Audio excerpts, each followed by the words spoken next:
One of my colleagues, Rabbi Wolf, was telling me that while he was in Vail for a Shavuos special retreat, some sort of a crazy X Games were going on in the city of Vail, and there were dogs doing all kinds of wild things and strange Olympic style games of extreme outdoor sports.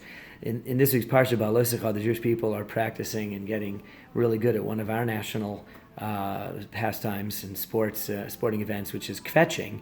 Unfortunately, the Jewish people expressed their displeasure with the manna, the mon, as we call it in Hebrew, manna which fell from heaven every day that the Jews lived in the desert for 40 years, heavenly food which came down from heaven to them.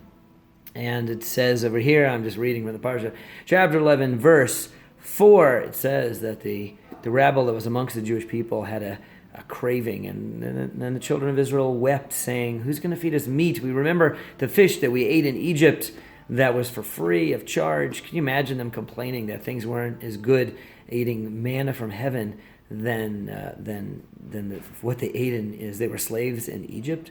Now, in verse 6, it says, now our life is parched. Yevesha ein kol. We're Anafsheno Yevesho, as it were, where our lives are like dry. There's nothing. We have nothing to look forward to but this manna.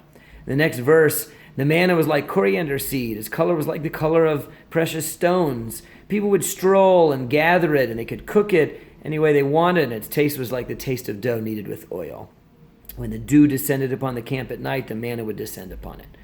So our sages say, if you read the flow of verses here, it's very odd. First they're complaining, then the Torah is describing the manna itself, and it sounds so nice. It would stroll and gather it. It was like precious gems. It tasted like a dough kneaded with oil. I'm thinking maybe like a donut. What's there to complain about? And our sages say, the one that said this didn't say that. This verse and that verse are being said by two different people. The Jewish people are the ones complaining. In the middle of their complaints, God in the Torah interjects a beautiful description of this manna. It was so easy for them to acquire. It was delightful to the eye. It was super to the taste. It could taste like anything they wanted. They could cook it any way they wanted it. Wasn't it great? Didn't they see? How could they complain? Really, the whole idea of complaining about manna from heaven is crazy. Manna from heaven? It's like the definition of we have it so good. And yet it's possible to complain about that. Perhaps it's a reminder for us that in life, it's possible to take a positive or a negative perspective about pretty much anything, even things that are fantastic. Stop and think how nice this is. Yes, I know it's raining and I want to be outside having a picnic, but it's free water and I can turn the sprinklers off. My lawn is going to look so good, and there's going to be beautiful flowers, and everything, when the sun comes back out, is going to be gorgeous. Getting blessings sent upon our heads from heaven. I've put on a raincoat, it's true. But you could look at it in two ways. Here, appreciate the beautiful things that God gives us, because it's possible to complain about pretty much anything. Anything that He would give. Anything that comes down to us from heaven. Any blessings that we experience. You can stop and you can appreciate it, or you can think of it as a pain in the neck.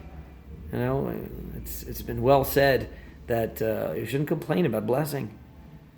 Perhaps it's a lesson for us in Parshas Ba'alosecha. May our lives be filled with blessing, and that we have the right perspective on it only and always.